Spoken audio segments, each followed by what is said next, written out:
जब exercise SIR की होगी तो फॉर्म फिलिंग की जरूरत क्या है? समाजवादी पार्टी का पीडीए का मॉडल क्या है? पारिवारिक डेवलपमेंट अथॉरिटी बन गया है और प्रदेश को उसी अराजकता की ओर ले जाना, उसी गुंडागर्दी की तरफ ले जाना है। यूपी में एसआईआर को लेकर फिर से सियासत गर्मा गई है। खासतौर से समाजवादी पार्टी ने इस प्रक्रिया में फॉर्म 7 को लेकर के पीडीए के वोट काटने का आरोप सरकार और चुनाव आयोग पर लगाया है। दरअसल समाजवादी पार्टी के अध्यक्ष अखिलेश यादव ने एसआईआर की प्रक्रिया में फॉर्म 7 को लेकर फिर से गंभीर सवाल उठाए। उन्होंने कहा कि फॉर्म 7 में जितने भी नाम दिखे हैं वो सब पीडीए के हैं, जिनमें दलित, पिछड़े और अल्पसंख्यक शामिल हैं। इसके लिए जिला अदालत से लेकर सुप्रीम कोर्ट तक लड़ाई लड़ेंगे। सपा अध्यक्ष अखिलेश यादव ने अपने सोशल मीडिया अकाउंट एक्स पर लंबी पोस्ट करते हुए दलित, पिछड़ों और अल्पसंख्यकों और जातियों का जिक्र करते हुए दावा किया कि जितने भी नाम काटने की कोशिश हो रही है उन सबकी कहानियां जाति से जाकर ही मिलती है। लेकिन सपा के पीडीए प्रहरी अपनी लड़ाई को कयामत तक लड़ेंगे। भाजपा का फर्जीनामा और चुनाव आयोग की बंद कबूतरी आंख का विस्तार पूर्वक विवरण फर्जी है।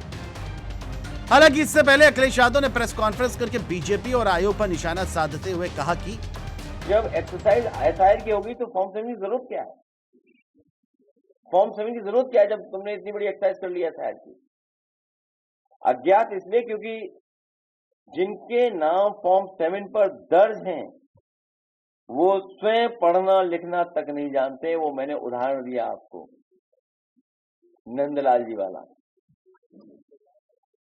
जो पढ़ना लिखना नहीं जानते हैं। तो कई उनसे फॉर्म 7 दस्तखत करा रहे हैं या नकली दस्तखत करा रहे हैं अपने व्यक्ति से।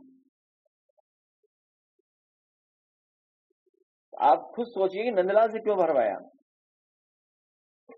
जमीनी हकीकत यह है कि गांव-गांव में भाजपा से जुड़े सामंतवादी और प्रभुत्ववादी तत्व पीडीए और गरीब वर्ग की सूची बनाकर उनके नाम से बल्क में फॉर्म 7 दाखिल कर रहे हैं। वहीं अखिलेश के फॉर्म 7 के दावे को लेकर के उत्तर प्रदेश विधान परिषद में मुख्यमंत्री योगी आदित्यनाथ ने बड़ी प्रतिक्रिया दी है। कांग्रेस का जिक्र करते हुए सीएम योगी ने पूछा कि आखिर इसमें इतनी चिल्लाहट क्यों मच रही है? सपा को कांग्रेस से सबक लेना चाहिए। आज विधान परिषद में कांग्रेस का एक भी सदस्य नहीं है।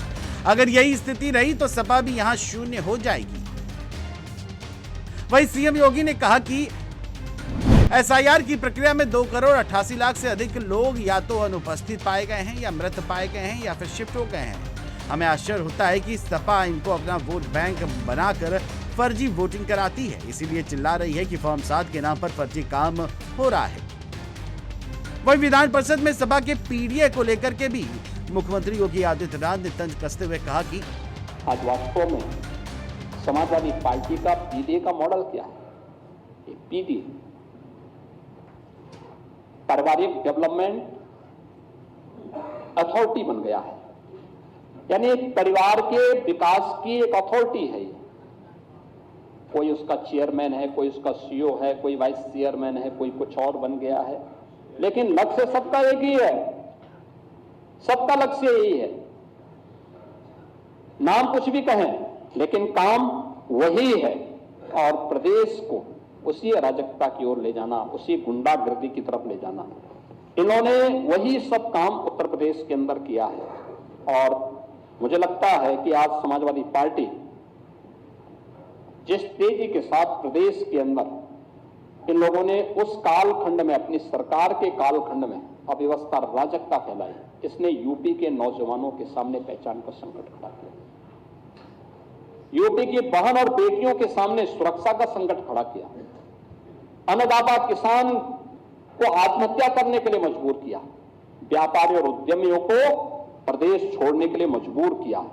जो मैं फार्मा सेक्टर से जुड़े हुए एक बड़े उद्यमी की चर्चा कर रहा था, इसीलिए मैं कर रहा था क्योंकि उस व्यक्ति की आंखों में आंसू थे और कह रहा था, साहब आज मुझे लगता है कि हर सांझ के बाद एक सवेरा होता है उत्तर प्रदेश के अंदर। आज विकास को जब मैं देख रहा हूं तो मुझे सवेरा दिखाई देता है। लेकिन यह अराजकता समाजवादी पार्टी ने 2006 से जो प्रारंभ किया वो आज भी प्रदेश के अंदर देखने को मिल रहा है। फिलहाल अब देखना ये होगा कि फॉर्म 7 की लड़ाई को लेकर के सूबे का सियासी पारा और कितना गर्माता है। ये तो आने वाला वक्त ही बताएगा, लेकिन इतना जरूर है कि 27 से पहले एसआईआर की सरगर्मी से यूपी में सियासी माहौल गरमाया हुआ है। Desk report.